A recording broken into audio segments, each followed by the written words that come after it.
Kita lanjut ke pertanyaan yang selanjutnya dari Pak Immanuel Parindin di Palu, Sulawesi Tengah. Penggemar setia tajam, saya mau tanya apa arti sukar menendang ke arah gelarang sang pada kitab Kisah Para Rasul 26 ayat 14. Baik, saya bacakan Kisah Para Rasul 26 ayat 14. Disebutkan, kami semua rebah ke tanah dan aku mendengar suatu suara yang mengatakan kepadaku dalam bahasa Ibrani, Saulus, Saulus, mengapa engkau menganiaya aku? Sukar bagimu menendang ke galah rangsang. Tetapi aku menjawab, siapa engkau Tuhan? Kata Tuhan, akulah Yesus yang engkau aniaya itu. Maaf, saya sudah baca sampai ayat 15 tadi. Gak apa-apa, bagus. Terima kasih banyak. Sekaligus dengan jawaban dari Tuhan Yesus kepada Paulus. Jadi dalam Alkitab kita dikatakan galah rangsang. Dua kata yang sebenarnya adalah terjemahan dari satu kata saja. Ya, saya harus cek lagi apa kata Yunaninya. Tetapi galah rangsang ini adalah seperti sebuah cemeti, ya, yang di ujungnya itu ada tajam, atau cemeti yang tajam, yang biasa dipakai untuk membajak atau mengarahkan suatu seekor kerbau atau keledai atau lembu, ya. Jadi itu mengatakan bahwa kalau sudah ada cemeti di tangan, maka disebut galah, atau seperti bambu, galah, kayu, galah yang bisa merangsang lembu yang dipukul itu. Jadi kalau dicambuk, maka dia harus ada reaksinya, maju dia ke kiri atau ke kanan. Jadi dengan adanya galah itu tersebut, galah seperti suatu tongkat galah yang bisa membuat lembu atau keledai atau kerbau itu bereaksi dengan mendapatkan cambukan atau pukulan dari galah itu menunjukkan bahwa entah itu lembu ataupun keledai ataupun kerbau tidak punya kuasa atau kekuatan apa-apa sekalipun secara tenaga lebih besar tenaga kerbau itu dengan tenaga orang yang memegang cemeti itu. Kan kerbau tenaganya lebih banyak.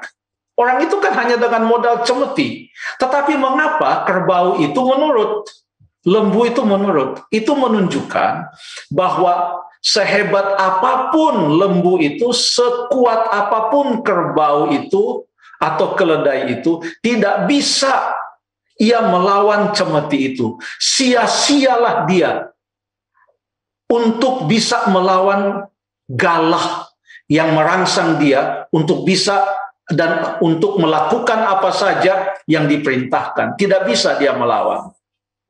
Kenapa kata-kata ini disebutkan kepada Rasul Paulus?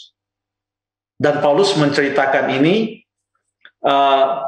pada waktu dia berada di hadapan Raja Agripa. Dia menceritakan kembali pengalamannya pada waktu dia bertobat, dan suara itu mengatakan, Saulus, Saulus, mengapa engkau menganiaya aku? Sukar bagimu menendang ke galah rangsang. Sehingga ini menyamakan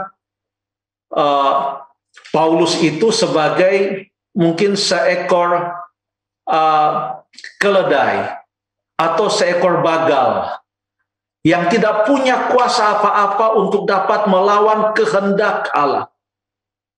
Kasih Allah kepadanya tidak bisa ia lawan. Dia bertemu dengan Tuhan dalam perjalanannya menuju ke Damsyik pada waktu dia sedang pergi ke sana untuk menganiaya orang-orang kudus, pengikut-pengikut Tuhan. Tapi dia tidak bisa melawan, dia bertemu dengan Tuhan. Artinya, makna dari sukar bagimu menendang ke galah rangsang artinya tidak bisa Paulus melawan Allah. tidak bisa dia melawan Allah. Ini dalam kitab Kisah yang ditulis oleh Lukas. Ada cerita lain lagi di dalam Kisah pasal yang kelima yang menyebutkan konsep yang sama, tetapi bukan dengan kata-kata metafora sukar bagimu menendang ke galah rangsang. Tapi coba kita lihat, kita baca di dalam Kisah pasal yang kelima. Kita akan baca ayat yang ke-38 dan ayat yang ke-39. Ini adalah nasihat dari Gamaliel. Nasihat dari Gamaliel pada waktu ia menasihati akan para pemuka agama Yahudi, anggota-anggota mahkamah Yahudi, karena mereka betul-betul menindas dan menganiaya, melarang rasul-rasul Tuhan untuk dari mengabarkan Injil. Mereka melarang mereka dari mengabarkan Injil, menindas supaya jangan mereka mengabarkan pekabaran keselamatan ini. Lalu Gamaliel memberikan kepada mereka nasihat. Ya, nasihat itu mengatakan, coba kita baca mulai dari ayat yang ke 36. Saya baca ya. Sebab dahulu telah muncul si Teudas yang mengaku dirinya seorang istimewa dan ia mempunyai kira-kira 400 orang pengikut. Tetapi ia dibunuh dan cerai-berailah seluruh pengikutnya dan lenyap. Sesudah dia, pada waktu pendaftaran penduduk, muncullah si Yudas, orang Galilea. Dia sedang menyebutkan ini, membangun argumen ini yang dilakukan oleh Gamaliel, seorang guru besar. Yudas ini menyeret orang banyak dalam pemberontakannya, tetapi ia juga tewas dan cerai-berailah seluruh pengikutnya. Ayat 38, karena itu aku berkata kepadamu, janganlah bertindak terhadap orang-orang ini, biarkanlah mereka, sebab jika maksud dan perbuatan mereka berasal dari manusia, tentu akan lenyap, seperti si Teudas dan si Yudas tadi yang ia sebutkan. Tetapi, ayat 39, kalau berasal dari Allah, kamu tidak akan dapat melenyapkan orang-orang ini. Mungkin ternyata juga nanti bahwa kamu melawan Allah. Ini memberikan suatu kesan bahwa sia-sia kamu mau membinasakan rasul-rasul ini. Tidak mungkin. Ini sama dengan melawan Allah. Inilah konsep yang sama seperti yang dikatakan oleh Tuhan Yesus dalam bahasa Ibrani tadi menurut kesaksian Paulus yang ditulis di dalam Kisah 26 ayat 14. Sukar bagimu menendang ke arah galah rangsang. Galah itu yang akan mengarahkan hidupnya. Kamu akan membahayakan dirimu kalau kamu melawan galah yang merangsang kamu untuk atau mengarahkan kamu untuk terus melakukan apa yang dimaui oleh yang memegang galah itu. Kurang lebih demikian. Terima kasih.